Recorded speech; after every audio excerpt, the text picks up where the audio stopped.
Welcome to Dental Unscripted.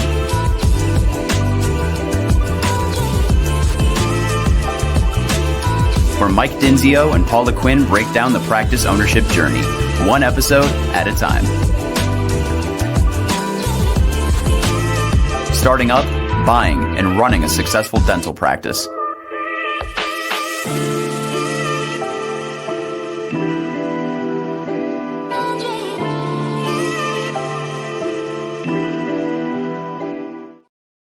Hey guys, welcome back to another episode of Dental Unscripted. It is podcast day, so if you are on Instagram, you're just seeing us talk all day on podcasting, which is super cool. We got some cool topics today. We just finished one that was really practice ownership driven, and today, and this one is going to be more about debunking this idea that startups are scary. Of course, naturally, startups are scary, but ownership should just be scary. They're hard in different ways, and we're going to talk about all kinds of things as it relates to startups and how to be successful in them financially, right out of the gate, so that you can make it happen for yourself if startup is the way to go. Acquisitions are equally as scary, I promise you. We could talk a little bit about that, but before we get too far into the topics and the conversation, I want to say good morning to Paula Quinn. Paula, what's up, man? Good morning. Not much. How you doing? Just hanging with you now, I guess. Mm-hmm. Here we are talking to people on their way to work, and if you are, I hope we motivate you. But as always, too, I just like to remind you guys to like, subscribe, follow, do all the things. You could even make comments, and we'll discuss those questions online. So if you're listening to this on Facebook or LinkedIn, and you make a comment, you literally can ask us a question live, which is super cool. So pay attention to the schedule. I think we promote that. And so, yeah, if you're interested in the topic, join us. With that being said, let's just get right into it. Today's topic, again, is debunking a scary startup. And I'm proud to say that Next Level has been a part of a handful of $1 million starts. It doesn't happen very often, and I don't want to say that is the guarantee, or if that is definitely what happens every time.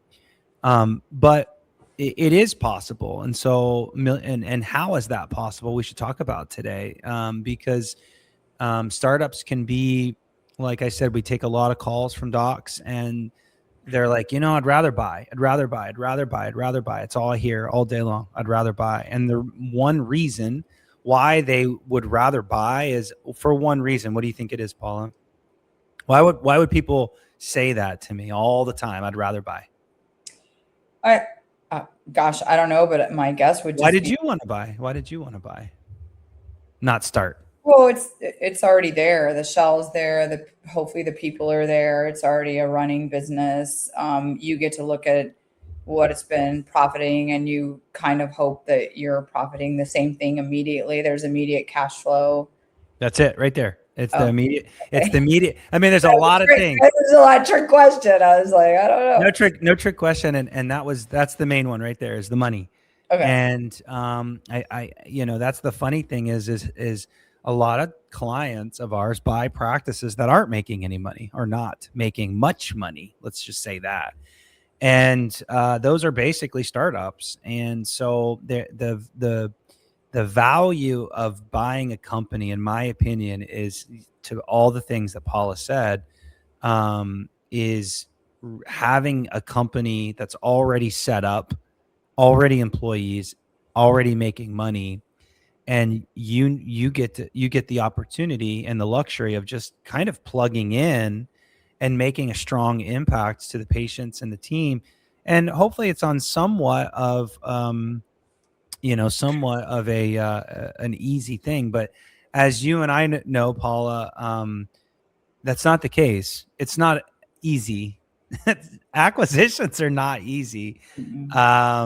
And I think everybody thinks there's just the one benefit of cash flow. Yeah. And so I want to talk about startups today. And I want to like kind of break this down as to how to do a startup and not be so scary. And there's like 3 or 4 things. There might be more as they pop into my head, but there's like 3 or 4 things that make startups not very scary. And the first one, right out of the gate, is choosing a location where there's a need for you as a startup. And I think like a lot of our clients, they call me and they say, I want to do a startup, but they want to be in the same place that everybody's already at. It's one of the most competitive markets already. Like here in Seattle, it's like Bellevue, Issaquah, Kirkland. Like that's where, guess what, folks? That was hot 20 years ago. Not really, but it was up and coming 15 years ago. That's when you wanted to go there. You want to catch that growth on the upswing, not a plateau, but I think it's like, and Paula, this is why you wanted to buy your practice. In some ways, it was kind of a startup.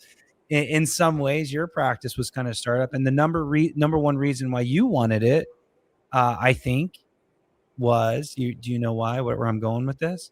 It was a mile within my house. Yeah, that's it. So you're reading them in my mind, and that's the thing is like people are, dentists, you guys are making good money.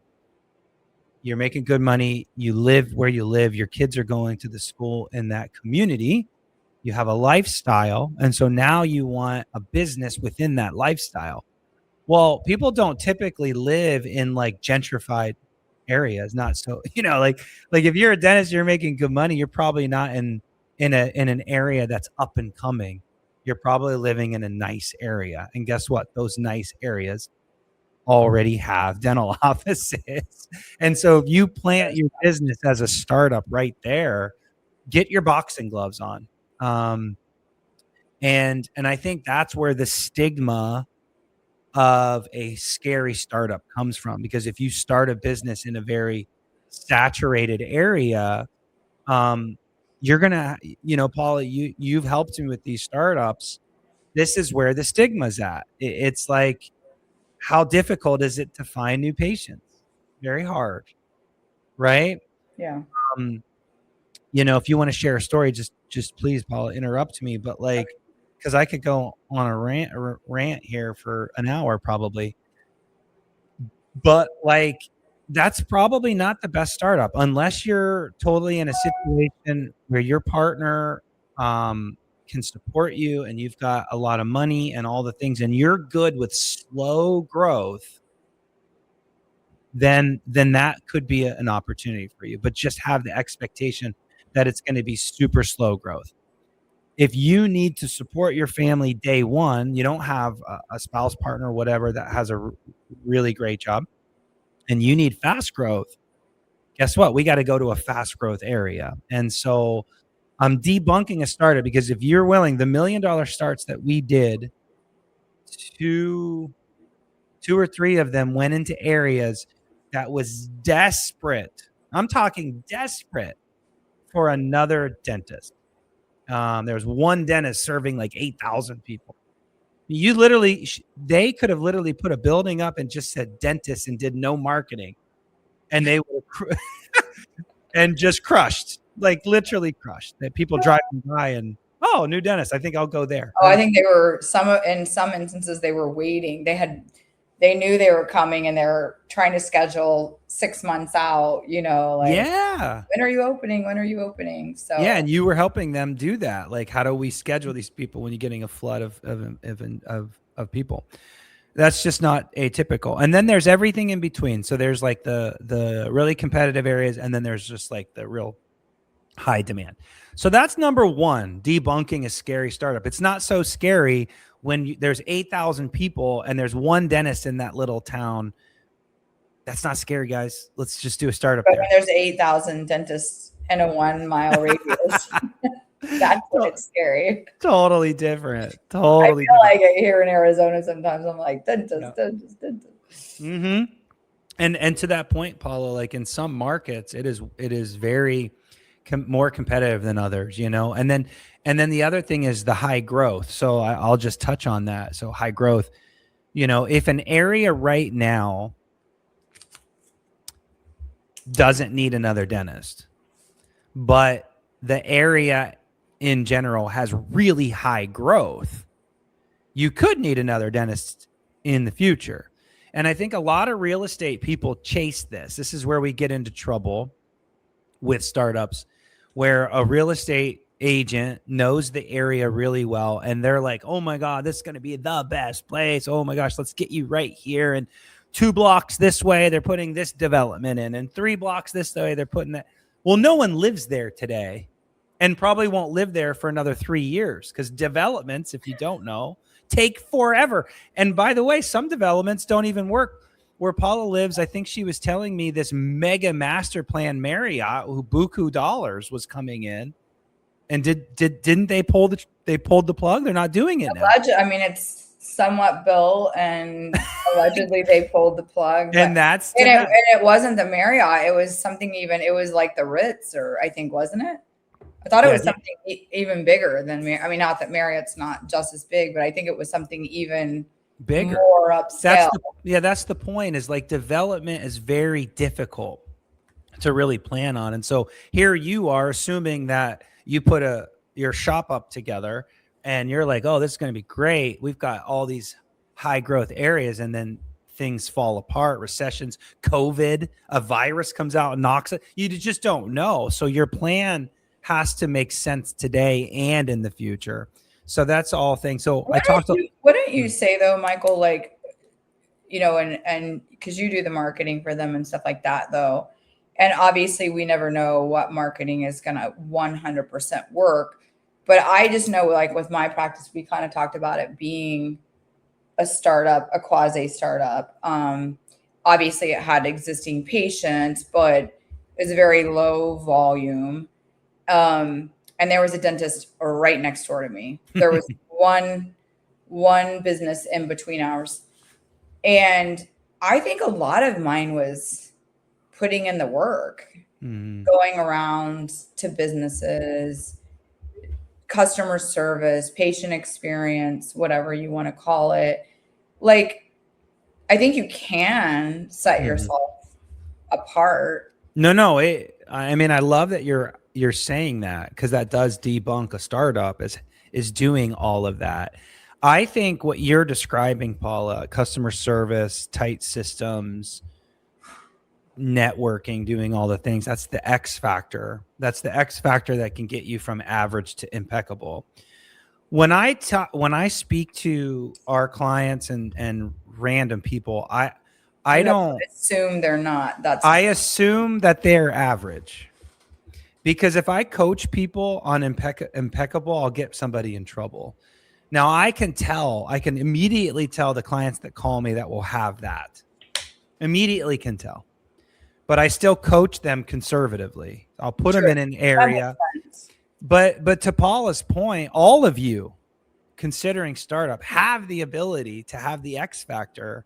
I could give you just as many examples of startups that went into very competitive areas that crushed it, just as many as I could tell you had people that didn't crush it that were in areas that needed a dentist. Why? It's the X factor. So yeah, no, that's a great question. And I want to define that. Like when I talk to you on these podcasts, I'm talking about a very blanket statement of everybody kind of in the middle. But if you are the X factor, you will do even better. So location, we talked about a lot of demographics. Location matters. That's debunk 1. Debunk 2 is keeping your job. Keeping your job. So here's the deal. Like when I look at people's projections for startups and I look at the success our startups have in the first year to 2 years, They typically make somewhere between 80 to 100,000 in profit their first and sometimes second year. So nobody's getting rich off of 100,000 as a dentist. The average dentist, statistically speaking, is like 120 to 140. That's the average across the nation, right? And so making 80 to 100 is not enough. But that's your startup, your first year, very first year. You can do $80,000. So to debunk the scary financial part, if you work somewhere else and make 50,000 part-time and you add that to the number I just gave you, now we're talking about the average income all of a sudden. But can I afford all the loans I just took on? I already have student debt. Now I've got That's the question. That's a great question. If you can support your lifestyle at 150, 180, 150 to 120 to 150. If you can support your lifestyle off of that, then the startup is not scary financially, because you can work and make 50, and then you can work at your startup and make 80 to 100. It's kind of the range. So you're right, Paula. A lot of our clients that make 300 as an associate job, working for the man in a turn and burn location, just beat down, wore down. They're really busy doing big procedures. Whatever your case is, it's going to be difficult to go down from 300 down to 150. That's a good point. But I think a lot of people are surprised that they can make 80 to 100 their first year. I think that's surprising to people. So that's debunking number 2, is you can make money and will make money. You won't make it within the first 6 months, by the way, but you will make that in the last 6 months if you follow all of the rules and the game plan. So don't quit your job is debunk number 2. Paula, when you're coaching people and you have our clients on the back end, how many of them come to you and say, I think I'm going to quit my job? Oh, 90%. So even our clients are not following the rules. No, I will say, if you have been forced, when they're honest with their employer, and unfortunately the employer chooses a different route. Yeah. But I would say majority of them fight it. They usually say Michael said to, but blah, blah, blah. But they also Michael said said don't hire a hygienist, but I have this perfect hygienist. Well, we're going to get to that. Team is about I say no, deep. But I will say a majority want to quit. And that makes sense, doesn't it? That makes sense because you just had a new baby and you're babysitting somebody else's. And exactly. You're leaving your baby alone while you go take care of somebody else's. That's right. So to put that into context a little bit more, and I love this conversation, because you go from an associate position where typically you're really busy seeing, I don't know how many patients per day. Sometimes you're working 2 columns and you're also seeing exams. So you're super busy as an associate, and you're probably making really good money and seeing all these patients. And then that's what your expectation is of the startup, is seeing 8 patients a day, 10 patients a day as a start. That's not the expectation, folks. You'll be lucky to get 3-4 patients a day the first 4 or 5 months until the first hygiene cycle. In the first 6 months, you're going to be lucky to see 4 to 6 patients per day. So you're not busy at all. Yeah, they're lucky. I know. That's what I'm saying. They're super lucky. That's hitting a grand slam in marketing, hitting a grand slam. And so I'm thinking, Paula, I remember when I talked to you early on when we first started our business relationship, and you were even calculating your hours, and I was kind of hearing you talk. And I don't know if you remember this conversation, but you're a hygienist, you were a consultant, you were also a speaker. So you were making money in all different kinds of ways. That's like a dentist. They're working at this associate job, and they also have their startup. And we actually have a client, Dr. K, just like this. he's working 5 days a week, but he's not busy. Right. And so I'm like, dude, consolidate your days and go make money every single day, not a little money every day. You're making big money every day. But yeah, you're right. You have to, does that make sense? So like you, Paul, I was like, dude, when you speak, when you're doing this, do this, but like every hour matters. You are your knowledge, your hands, doctors, same thing. Your knowledge, your hands need to always be working, whether it's in your office or someone else's office. You need to be earning dollars and not sitting around twiddling your thumbs. Any comment to that? Because Paula, you see them in the first 3 months when they're scheduling and they want to quit. And I get that because they're so excited about their new business, but like, it's just not there yet. It's just not there yet, especially in the first 3 months. Yeah. And can you vouch that as far as the schedule goes? That's about what it looks like, or worse. Yeah. I mean, and I would say even some get really excited because the first week people have been waiting on them to open. So they've got like this little, maybe 10 patients they've got to get on the schedule, but it does taper off for a while. So don't, they're ready. They're like, oh, or even better, I have 30 patients that have inquired. I got to get them all on the schedule. Do you have any on the schedule? No. Okay, well then you don't have 30 patients. I walk Shark Tank all the time, and the funny thing they always say is, well, we went to this convention and we had all kinds of interest, and they always say, well, do you have a purchase order in hand? And they're like, well, no, but and they're like, okay, then you don't have a deal. Like it's not no deal, not real until they're on the schedule. Mm-hmm. I know. Even I talked to another one of our startups yesterday, Carolyn, and I won't say last names, and she's super excited because she's beating the projections that I set up for her. I know who you're speaking of, and she's a firecracker. I mean, she is. And she's beating the projection. She puts herself out there on a daily basis. But the funny thing about the most recent conversation with her is she's like, I'm interviewing for hygienists. I'm like, what are you doing? And she goes, well, I'm just look at these numbers. I'm like, yeah, that's great. But you just hit X in collections and you're just finally making some money now.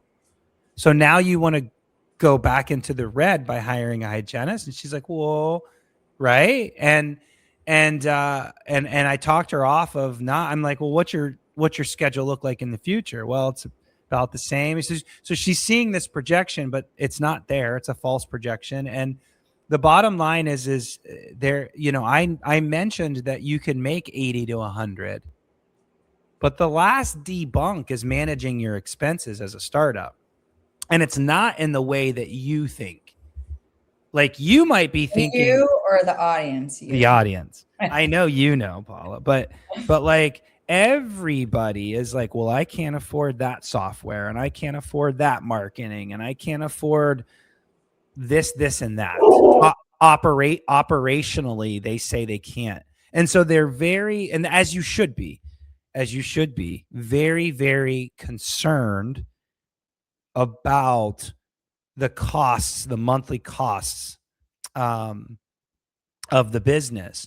But the one expense that oftentimes gets screwed up by startups that aren't our clients, or even our clients try and they fight, is what, Paula? What? How do you get upside down and profit in a startup? You know the answer already.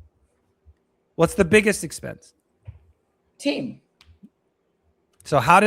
So when you are coaching our clients and they're thinking, what do they think? Actually, I want you to kind of lead us here because they're probably thinking X amount of days and this many employees. What do they all say? Oh, they usually at least want 4, if not 5 days. So they want to open 5 days. And then if they're not going to be open, they at least want their front office to sit there, the 8 hours a day that they're not open to maybe answer the phone. And then they want to have 2 dental assistants, a front office, and a hygienist. So they're thinking 3 or 4 people right out the gate. Right. And they don't know any better because of where they just came from. But again, if you remember what I just said in the episode earlier, you're going to be lucky if you saw 3 to 4 patients per day. So here we are. If you did it your way, guys, you would be open 5 days a week, seeing one patient a day because you're open 5 days. It's the same patient count. So you're seeing one patient a day. You have a hygienist sitting around, 2 dental assistants sitting around, and So a we're front office. talking 50, 100 plus. Yeah, at least $100 an hour. At least $100 an hour. Yeah. That's not employee taxes, employer. That's just the And hourly wage. That's the hourly wage, and on an annual basis, you're probably close to monthly. You're probably close to 30 to 40,000 a month, just in the overhead there, and times that by 12, and there's your annual. There's all your profit, by the way. It's gone. Poof, profit's gone. So debunk number 3 is manage your expenses. So what is your game plan, Paula, day one, from a scheduling and hiring perspective to keep wages down? 2 people. My wish is both people cross-trained. Worst case scenario, front office plus a cross-trained dental assistant. Yeah. So 2 people. Doctor does hygiene for at least the first 6 months. What? Hygiene? You can do it. You can do it. And so, if I had my way, they'd be open 2 days a week. But I know 3 days is about the minimum I can get them. So we Yep. usually compromise on 3 days a week. Yep. That's where I usually get them. 2 employees, 3 Mhm. days a week, and quite frankly, try to manage that. If you have all your employees in the schedule morning, an 8 a.m. and a 4 p.m., try to build from lunch outward so that if you have to shorten the day, we can go home. yeah, There's outsourcing people who can answer the phone and things like that will actually be more attentive than an employee sitting around for 8 hours with nobody there to manage and monitor that. So yeah. So to that point, guys, like what I would like for you to see listening to this podcast is that, your loan payments, your rent payment, your software payment, your lab payment, your supply, all of these payments are relative on a single digit percentage of expenses. I said that kind of complicated, are very small expenses compared to wages. And if you don't control your wages, you won't make 80 to 100. You won't. And so I think you said something that was interesting, Paula, that I wanted to point out, is that even the first month is not indicative to how it's going to be in month 2, 3, 4, and 5. Mm-mm. The first month is always bigger. Why? Because I push our clients to do all that stuff to get some kind of VIP list, get some kind of backlog of patients. So that first month and even the first week is really busy, and they're thinking, oh, I'm open. This is sweet. I usually see collections pop, and then it goes back down, and then it pops back up again because it stabilizes. And your marketing's kicking in by month 4, 5, and 6. So I would hope that month 4, 5, and 6 start looking pretty regular. But month one is like exciting. 2 is super depressing. 3 is you want to jump off of a bridge. 4 is a recovery from not jumping off the bridge. 5 is probably like, okay, I might actually make it. And 6 is like, holy shit. All of those people that came in the first month, we reappointed. So let's call it 30 people from the first month. And then we got 30 more new patients. So now we're seeing double the patients that we saw in 1 month. And they're like, oh my God, we actually might make it. And so that's how it goes. And Paula always has to get the people that want to jump off the bridge. So debunking the startup on the financial level is great. Now, those are the top 3. I do have 2 more. So I have 5. 2 more. It's 30 minutes in. So I know. And I'm not going to go into so much detail here because those first 3 are probably the most important. Okay. But the last 2 that I will throw out as far as debunking a startup is we negotiate your lease to give you lots of flexibility in the beginning. So your lease only gets more expensive the longer it goes out. So in the beginning, you're going to have a lot of payment flexibility. In a lot of ways, you're going to have free rent. You have free rent in your first few months if the project's controlled. So free rent. You'll be able to cash flow and make more money if you don't have rent, I promise. That's number one. So number 4 is flexibility in the lease that lets you be able to do this at a much lower expense in the first year. The 5th one is lending. The lending debunk is probably equally as important as all the others. And that is getting enough money. If you undercapitalize your project, you're going to be very stressed. Everybody's like, I don't want to borrow that much. I don't want to borrow that much. You have to borrow as much. Actually, Paula, when you bought your practice, what did I tell you? You made me borrow. How much more? I think it was 75 or 100 more than probably you wanted.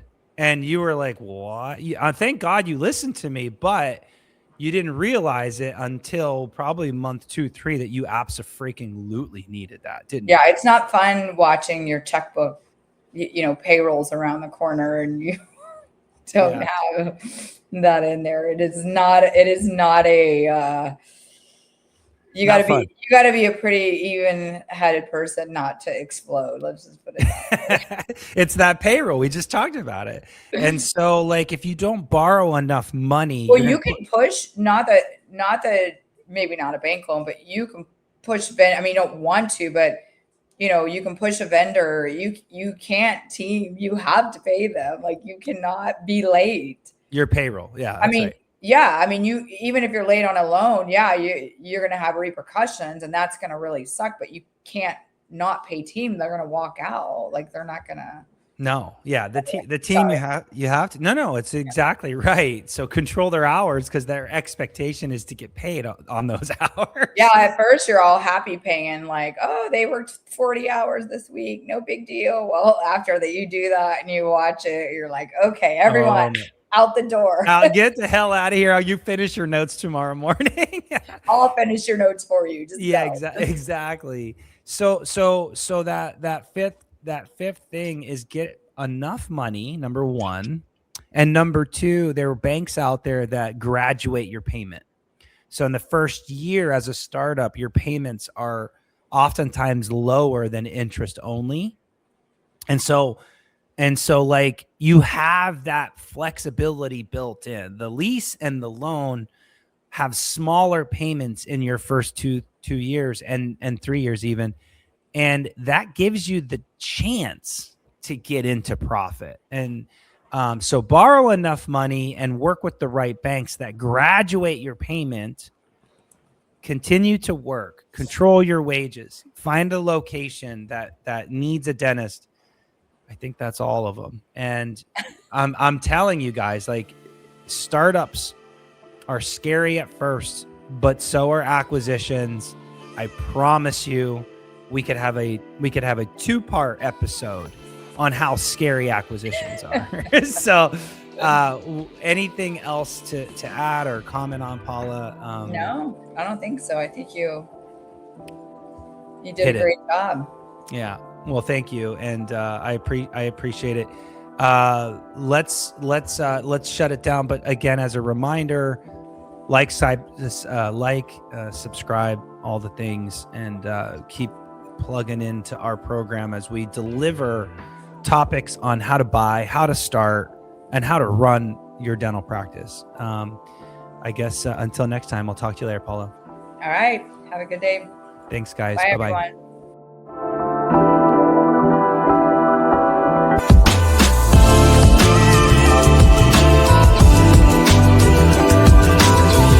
Thanks for listening.